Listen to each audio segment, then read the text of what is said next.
안녕하십니까, 다이빙 마스터입니다. 이번 시간에는 제가 가장 최근에 불과 2, 3주 전에 갔다 온 시밀랄이라는 곳에 대해서 말씀드리겠습니다. 제 영상이 마음에 드신다면 구독과 좋아요 부탁드립니다. 시밀라는 어디냐? 태국에 위치해 있습니다. 태국이라는 나라는 결코 싼 나라가 아닙니다. 그리고 못 사는 나라가 절대 아닙니다. 물론 다 잘 아시겠죠? 부산에서 태국 어디 가냐? 부산. 태국 가는 직행이 서울에서는 있어요. 서울에서는 직행 타고 바로 푸켓으로 가시면 돼요. 제가 직항이 있는 걸로 알고 있고요. 부산에서는 직항이 있다가 사라져서 경유를 합니다. 그래서 저는 타이 항공을 타고 방콕을 경유해서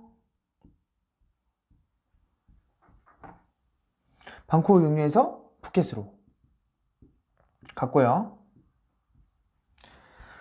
그렇게 가깝지가 않아요. 방콕에서 푸켓은 1시간 여가만에 가는데 부산 방콕은 대략 한 6시간 걸린 것 같습니다. 와, 이게 생각보다 그렇게 가까운 거리 아니고요. 그렇다고 뭐 먼 거리도 아니죠. 푸켓도 그렇게 어려운 코스는 아닙니다. 꼴랑 비행기 2번만 타면 돼요. 비행기 2번. 비행기 2번에 버스 1번이면 되거든요. 그렇게까지 막 멀고 이런 고난을 겪어야 되는 이런 정말 한 번씩 고난을 겪는 경우가 있어요. 비행기 3번씩 타고 그러면은 보통이 아니거든요. 비행기도 그 프로펠러 달린 거 쪼매난 거 있잖아요. 쪼매난 거 이렇게 앉아서 가는 거 이렇게 그런 것도 아니고 나름 태국 국적기죠. 타이항공을 타고 이렇게 갔다 왔습니다. 푸켓이라고 하면 세계적인 휴양지죠. 세계적인 휴양지. 제가 여기를 정확하게 8년 전에 갔다 왔습니다. 8년 전에는 일본 사람이 상당히 많았고요. 일본인. 근데 한국인. 그 다음에 중국인은 없었어요. 제가 도무지 본 적이 없어요. 그래서 일본인이 많고 한국인이 많고 그 다음에 뭐 서양 사람 심지어 여기 중동 사람마저 많고 러시아 애들마저 많아요. 정말 푸켓은 제가 가본 동남아 다이빙 포인트 중에서 전 세계 모든 인종 중동, 유럽, 러시아 다 와요. 다 정말 다른 필리핀 유명 다이빙 포인트도 오긴 오지만 보통 중동 애들은 거의 보이지 않고요. 러시아 애들도 잘 보이지 않고요. 요즘 들어 중국 애들 뭐 많이 들어오지만 좀 많이 바뀌었습니다. 옛날에 이랬는데 지금은 지우겠습니다. 일본 사람 없어요. 정말 드물게 보이고요. 한국 사람 옛날보다 많이 줄었어요. 부산에서 푸켓 직항이 없어진 이유가 있겠죠. 그만큼 중국 사람 판입니다. 판. 중국 사람밖에 없습니다. 그리고 지금 중국이 한마디로 푸켓 점령했습니다. 그다음 물가, living cost of Phuket, very expensive. 모든 게 비싸요. 모든 게. 제가 빠통비치라는 데 있습니다. 빠통비치. 뭐 빠통, 쿠다 등등. 푸켓은 진짜로 이 상업적으로 볼 게 많고 할 게 많고 가볼 곳이 많게 실제로 많고 잘 만들어 놓기까지 했습니다. 그래서 보통 빠통비치에 이제 스트릿에 가는데 여기가 가장 이제 핫하죠. 막 엄청난 수의 클럽, 호객행위, 뭐 스트릿바, 그냥 바, 뭐 5만 개가 있습니다. 5만 개 진짜. 거리가 쫙 있는데 양쪽으로 이렇게 네온 사인이 막 여자들이 이게 뭐 올라가서 봉춤 추고 있고 봉춤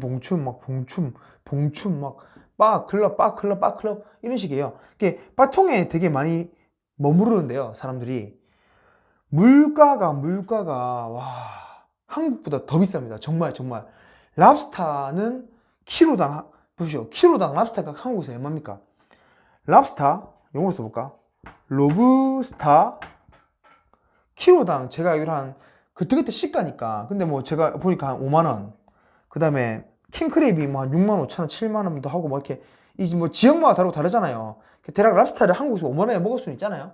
상식적으로 키로당 여기서 키로당 8만원씩 말하더라고요. 진짜로. 그래서 저희가 빠통비치에 있는 시장에 왔어요. 시장에 가니까 좀 이거보다 많이 저렴하긴 했어요. 약간 10만원 정도 3명에서 10만원 또 먹었죠. 시장에서 10만원 또 먹었는데 뭐 랍스타 한 마리, 상어 한 마리 기타 등등 맥주 쫙 까니까 돈 10만 원 딱 나와버리더라고요. 빠통 물가 진짜 비싸요. 일반적인 밥 한 끼 시켜도 한국에서 먹는 태국 음식점 있죠. 그 가격 그대로 받습니다. 그러니까 한국보다 오히려 물가가 비싸다는 느낌을 받았습니다. 한국에서는 우리가 좀 저렴한 데를 알잖아요. 근데 저렴한 데를 모르니까 더 비싸, 더 비싸. 빠통의 물가는 일단 미쳤습니다. 물가는 미쳤고 여전히 많은 사람들이 오고 있고 옛날보다 더 많은 사람이 오고 그 다음에 중국인이 정말 많다. 근데 바다는 여전히 좋고 아름답더라. 빠통에 대한 설명 잠시 들었고요. 왜냐면 보통 이 푸켓에 있으면 빠통에서 머물거든요. 저희도 다이빙 하기 전날 그리고 다이빙 마치고 온 날 그 뒷날까지 빠통에서 3일간 머물렀습니다. 빠통에서 머문 기간은 3일입니다. 잠은 이틀 잤죠. 일정에 대해서 말씀드리겠습니다. 부산, 방콕, 아까 말씀드린 것처럼 푸켓, 빠통, 비행기, 택시인데 와, 옛날에는 동남아의 재미가 뭡니까? 물건 깎는 거. 제가 진짜 물건 깎는 거에 달인입니다. 저는 한 20% 정도만 주고 삽니다. 인마들이 저한테 만원 물으면 그 2,000원에 삽니다. 진짜로. 근데 빠통에, 그러니까 푸켓에서 빠통까지 거리가 꽤 돼요. 한 1시간 가량, 한 50분에서 1시간 가량 가야 되는데 옛날에는 이게 내고가 가능했거든요. 네고시에이션. 협상이 가능했어요. 근데 이제는 아예 안 됩니다. 협상이 안 되고 무조건 정책제로 바뀌었더라고요. 유럽 사람들이 너무 많이 와서 그런가 이렇게 해놨더라고요. 진짜 비싸요. 택시비도. 교통비도 엄청납니다. 아마 푸켓에서 빠통까지 한 4만원 이상 주고 갔습니다. 내고가 안 됩니다. 올 때는 빠통에서 푸켓까지는 제가 내고를 했습니다. 싸게 왔는데 푸켓에서 빠통 가는 거는 딱 정해진 그 구역에서 택시 딱 찾게 돼 있더라고요. 회사가 딱 있어서 끊어주는데 정가입니다. 정가. 옛날 같은 쇼부가 이런 게 전혀 없어서 좀 재미가 없었습니다. 제 입장에서는. 빠통에서 하룻밤을 보내고 하룻밤을 자고 마찬가지로 부산에서 다행히 아침 비행기 탔어요. 아침 비행기 타서 빠통에 빨리 도착했습니다. 오후쯤에 도착을 해가지고 바로 체크인해서 그날 이제 바로 이제 수영장 가서 놀다가 이제 그 다음날 이제 픽업을 받고 배에 탄 거죠. 그러니까 15일날 내가 출발했으면 16일날 밤에 배를 타는 거예요. 배를 15일날 아침에 출발해서 오전에 출발해서 오전 이 과정을 쫙 거쳐서 빠통까지 왔다. 그럼 이게 오버가 되는 거예요. 그러면 하룻밤을 자고 이날 이제 저녁쯤에 시간이 되게 많죠. 어떻게 빠통에서 보낼 수 있는 시간도 리버보드를 타러 가는데 꽤 멀어요. 굉장히 멉니다. 한 2시간 이상 갔습니다. 한국까지 피어까지 2시간 이상 가서 해질 무렵에 이제 파사이라는 배를 탔어요. 파사이. 제가 소개 영상 올려놨습니다. 보세요. 이 배를 탄 이유는 또 가성비, 가격 대비 넓고 좋다는 평이 많아서 아주 미리, 저는 다이빙을 예약할 때 한 5개월 전에 이렇게 얘기합니다. 거의 반년 전에 예약을 했습니다. 그렇게 해서 파사이를 타고 마찬가지 4일간 다이빙을 했어요. 2 다이빙을 했습니다. 마지막 날 2회. 그 다음에 바로 복귀했습니다. 다시 바통으로 복귀. 그리고 그날 지나서 하루 뒷날 마지막 날 비행기 타고 왔어요. 말씀드렸죠? 비행기를 타려면 하룻밤은 자야 된다. 왜냐면 내 몸에 질소가 많이 쌓여있기 때문에 이 질소를 다 배출을 시켜야 된다. 풍선을 절반만 공기를 채우고 비행기를 타면 부풀어 오른다. 질소가 부풀어 오르면서 강화병이 올 수 있다. 강화병은 가장 아주 무서운 거다. 영어로는 벤즈라고 한다. 자, 총 14일 다이빙 딱 적당해요. 이거보다 많이 하면 귀 아프고 어지럽고 말씀드렸죠? 술 취한 상태가 지속된다고. 14일 다이빙 했는데 이 시밀란이라는 곳은 이 왕족들의 휴양지입니다. 굉장히 아름답고 좋은 곳입니다. 사실 근데 저는 큰 기대를 하지 않았습니다. 왜냐면 여기에 오기 전에 아포리포, 투바타, 코모도, 기타 등등의 리버보드를 탔었고 리버보드를 안 타더라도 팔라우라든가 뿔라우에 등등 굉장히 좋은 다이빙 사이트에 다녔었기 때문에 사실 시밀란에 대한 큰 기대를 하지 않았는데 상당히 괜찮습니다. 두 가지 포인트가 기억에 남는데요. 이튿날 첫째 날은 보통 체크 다이빙을 하고 크게 기억에 남지 않고, 마지막 날은 쪼매난 난파선 다이빙을 했는데, 난파선 다이빙은 옛날에 코론 가서 신나게 했기 때문에 배 같지 않았습니다. 그냥 귀여웠어요. 둘째 날에 코본이라는 곳에 갑니다. 코본이라는 곳에 가는데, 이 코본이라는 곳이 만타 포인트입니다. 만타. 만타 밭이었어요. 만타가 두 마리 동시에 팍 있는 거.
만타를 다이빙 내내 계속 봤습니다. 이 만타란 고기가 영상으로 보여드리겠습니다. 제가 찍은 겁니다. 뭐 저는 많이 봤는데 여기저기서 굉장히 보기 힘든, 옛날에 과거에는 정보들이 알려지기 전에는 평생 다이빙을 하면서 단 한 번만 봐도 운이 좋은 거다, 뭐 이런 얘기를 했던 게 만타 가오리입니다. 가오리. 저기 부산 아쿠아리움 가시면은 큰 거 많이 날아다닙니다. 다 있어요. 그 다음에 마지막 날, 세 번째 날이죠. 여기에서 어디 가면 리셸류락이라는 데 갑니다. 리셸류락.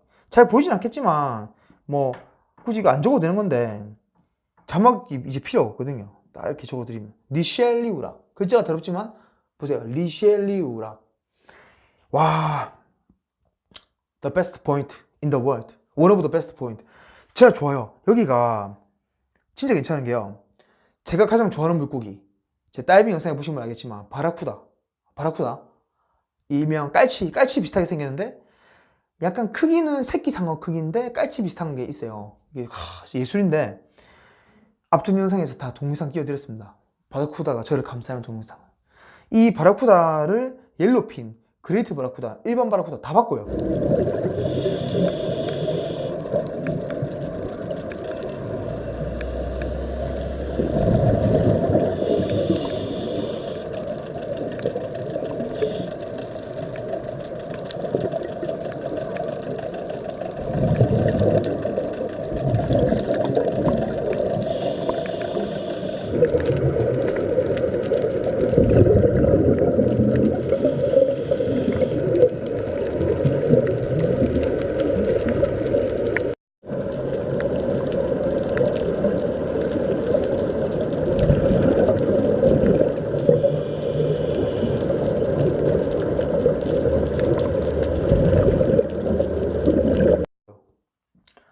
그 다음에 조류도 꽤 있었는데 이 결국은 시야가 그렇게 좋진 않아요. 다이빙 포인트에서 시야가 좋으면 좋은 포인트가 아니라고 말은 못하겠고, 시야가 좋으면 대물은 보기가 힘들 것이다 라고 말씀드릴 수 있습니다. 이 대물은 플랑크톤을 따라옵니다. 그래서 시야가 굉장히 안 좋거든요. 바라쿠다 앞선 영상에도 보면은 밑에 쪽은 조류가 이렇게 쓸고 올라와 가지고 이 뻘이 올라오고 위에 쪽은 깨끗하고 하면서 그게 합쳐지는 게 막 보여요. 그러니까 일정 부분은 그림을 보여드리겠습니다. 바다가 조류가 이렇게 밀고 올라옵니다. 그러면 이게 바닥이고요. 바닥에서 그러면 뻘이 팍 생기겠죠. 뻘이. 그러면 이 뻘과 깨끗한 물이 합쳐지면은 일부는 더럽고 일부는 깨끗하고 이런 경우가 있고요. 물고기가 많아요, 이런 데가. 그 다음에 이 상승기류가 올라온 데가 있어요. 이게 쭉 제가 다이빙 하다 가는데 수심이 20m다. 쭉 가고 있는데 우리 팀원들이 이렇게 한두 셋, 넷, 다섯 명이 조류가 이렇게 쫙 치는 경우가 있습니다. 그럼 정말 농담하는 게 아니고 20m에서 10m까지 급상승을 해버립니다. 그럼 어떻게 되냐? 공기를 후 뱉으면서 내 BC에 있는 에어를 쫙 빼줘야겠죠. 퍼즐을 탁 당겨갖고 저 같은 경우에는 공기를 빼서 가라앉아야 될 거 아닙니까? 올라가 버리면 다이 되는 거죠. 강화병 오는 거죠. 숨 참고 올라가면은 공기색전증 오는 거고 폐 손상을 받는 거죠. 그러니까 이렇게 위험한 곳이 있는데 이런 데가 고기가 많아요. 그러니까 뭐 좀 리브보트급을 타면 이렇게 얘기합니다. 최소 어드밴스에 40강 이상, 그러니까 40회 다이빙 이상, 아니면 100회인 데도 있어요. 좀 센 데는 100회 이상, 어드밴스 올 마스터 이런 식으로 조건을 다는 데가 있거든요. 내 실력이 안 되는데 좀 시뮬라는 괜찮아요. 근데 조류가 센 데 가면 굉장히 위험할 수 있고 남한테 피해가 됩니다. 제가 왜 아무나 막 안 데리고 가냐면요. 저한테 뭐 한 번 저 데려가 주세요. 밥 한번 살게요. 하면 당연히 안 데려가겠죠. 한 번 데려가 주세요. 저한테 말씀하시더라도 구독자인데 맨날 댓글 다는데 광고도 봐드리고 제가 맨날 제가 모시고 가기 힘든 게 뭐냐면요. 이 다이빙 레벨이 안 맞으면 같이 갈 수가 없습니다. 진짜로. 저는 시샨대 안 간다고 말씀드렸잖아요. 시샨대를 모르겠어요. 저한테 회원이 막 많아서 제가 강습을 해가지고 이 팀 전체를 데리고 탁 가면은 한번 가보겠는데 그게 아니고 몇 분 안 되는데 제가 그렇게 갈 시간과 여유가 없습니다. 돈은 떠나서 시간과 여유가 없어요. 유튜브 찍고 지금 일해야 되고 바빠요. 그러니까 이런 포인트는 상승주로가 사람을 밀어 올리고 이런 데는 좋지만 위험하다는 거 팁으로 말씀드리고요. 다이빙이 그렇다는 거. 근데 진짜 짜릿합니다. 죽여요.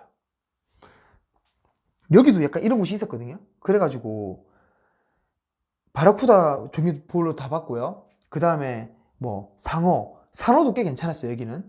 그 다음에 대물들, 돔 종류들 굉장히 많았고요. 제가 또 좋아하는 물고기 중에 그루퍼라고 해요. 그루퍼. 영상 보여드릴게요. 그루퍼.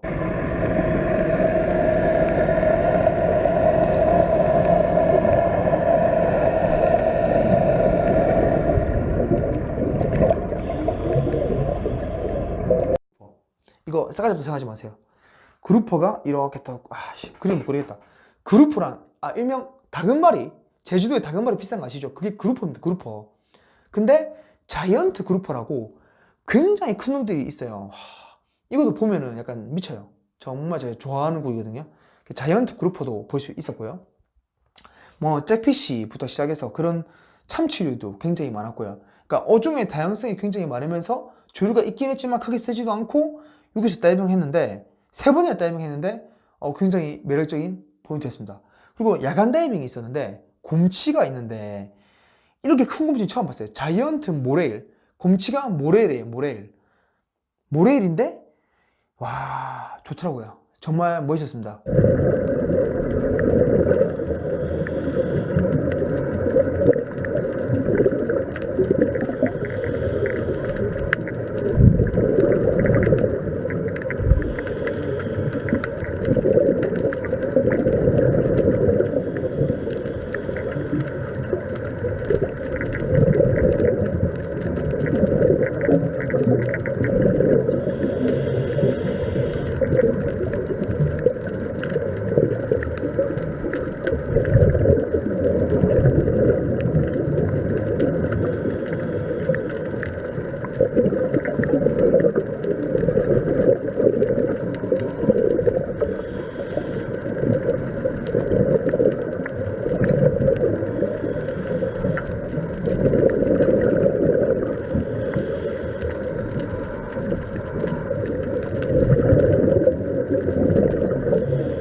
이것도 영상으로 띄우겠습니다. 이 정도 선에서 포인트가 생각보다 기대했던 것보다 굉장히 바다 상태가 좋았고요. 물론 아쉬운 부분은 이 엘니뇨 현상, 그리고 이상고, 이상기온, 기타 등등 태풍으로 인해서 산호가 없습니다. 바다에. 산호가 정말 많이 죽었어요. 그래서 좀 안타까운 부분이고요. 전 세계 배다가 아마 향후 10년, 20년 뒤에는 많이 사라질 겁니다. 정말 좋은 포인트들이. 다이빙은 빨리 하셔야 됩니다. 이제 제 생각에는 끝물입니다. 중국 사람들이 들어와서 바다를 조지기 시작했고, 그 다음에 이런 이상 기온 현상들이 되게 많아서 안타까운 따름입니다. 다이버로서 굉장히 안타깝습니다. 442 다이빙을 마치고 마지막 날은 난파선 다이빙을 끝내고 복귀를 인사하고 복귀를 해가지고 또 푸켓에서 그날 밤 자고 그 다음날 낮 시간에 보내고 한국으로 복귀를 했습니다. 이게 전체의 일정입니다. 가격적인 부분에 대해서 말씀드리겠습니다. 이 시밀란이 굉장히 좋은 게 가격적인 부분이 대박입니다. 리버보드가 굉장히 비싸다고 말씀드렸는데 시밀란만큼 싼 데가 제가 알기로는 홍해밖에 없습니다. 레드시, 홍해, 유럽 사람들이 말하는 홍해, 이집트에 있는 홍해입니다. 여기랑 이 시밀란은 100만원대 가격으로 갈 수가 있어요. 아까 투바타도 뭐 현재 600달러라고 말씀드렸지만 제일 싼 배가 그렇고 여기는 제일 싼 배도 아니거든요. 근데 이거를 제가 뭐 100만원 조금 더 주고 예약했습니다. 방마다 좀 달라요. 뭐 버진룸, 예산룸, 디럭스룸 뭐 이렇게 나눠지니까 대략 100만원 초반대, 100만원 초반대라고 보시면 돼요. 굉장히 싸죠. 근데 호텔을 저희가 이제 인피니티 풀 있는 다음 영상에 나올 건데 호텔 예약 같은 거 좀 좋은 데로 있어요. 호텔 뭐 하룻밤에 한 9만원 정도 나오고요. 두 명이서 자면 35,000원이겠죠? 9만원. 근데 비행기 티켓 50만원 나왔습니다. 국적기 타고 직항은 아니지만 방콕 경유해서 푸켓까지 가는데 비행기를 2번 타는데 50만원이면 저는 비싼 건 아니라고 봅니다. 네. 그 다음에 이 먹고 마시는 물가가 비쌌어요. 진짜로. 그래서 술 마시고 먹고 마시는 데서 돈을 좀 많이 쓰고 선물 사는데 돈을 많이 썼습니다. 대략 50만원 이상 썼습니다. 제가. 그러면 총 경비가 얼마 드냐? 제가 이것도 한 8일, 9일, 리버보드는 기본적으로 10일 가까이 휴가를 쓰신다고 봐야 돼요. 그쵸? 배에서만 4일 있고 그 전후 기간, 비행기 타고 오는 기간 이렇게 붙잖아요. 8, 9일도 가능한데 대략 10일을 잡으시면 체류비가 여기도 250만원 이상 나오는 거죠. 250만원 이상. 싼 겁니다. 리버보드를 타고 다이빙하고 와서 300만원 밑으로 나오면 싼 겁니다. 250만원 정도 잡으시면 되고 개인차가 있겠고 숙소에 따라서 먹는 거에 따라서. 근데 풍족하게 있으시면 250에서 300까지 보셔야 될 겁니다. 네. 뭐 어떻게 가는지, 어떻게 이루어지는지, 다이빙 포인트가 어떤지, 다이빙 포인트에서 무엇을 볼 수 있는지, 그리고 가격은 어떤지 모든 거 다 말씀드렸고요. 스쿠버 다이빙은 정말 안전하고 재밌고 정말 저는 인생에서 이런 게 이렇게 재밌는 게 있는지 몰랐고 3S라고 하죠. 스키, 스카이다이빙, 스쿠버 다이빙 가장 익스트리엄한 것들인데요. 저는 아직까지 갈 포인트들이 좀 남았어요. 못 가본 데가. 거기를 다 갔다 오면 이제 다이빙 안 할 생각입니다. 그래서 이렇게 영상을 남겨가지고 앞으로 가시는 분들이 좀 더 저렴하게 좀 더 편하게 일정을 짜시고 제 걸 참고하셔가지고 그렇게 다이빙을 즐기셨으면 좋겠고요. 상업적인 의도는 전혀 없습니다. 저한테 강습 문의 안 하셔도 되고요. 뭐 많이 문의가 오면은 강습하셔가지고 뭐 필리핀 같은 데 같이 한번 가고 하면 좋겠지만 뭐 그건 제 희망사항이고 크게 기대는 사실 하지 않습니다. 그럼 제가 좋아서 하는 방송이고요.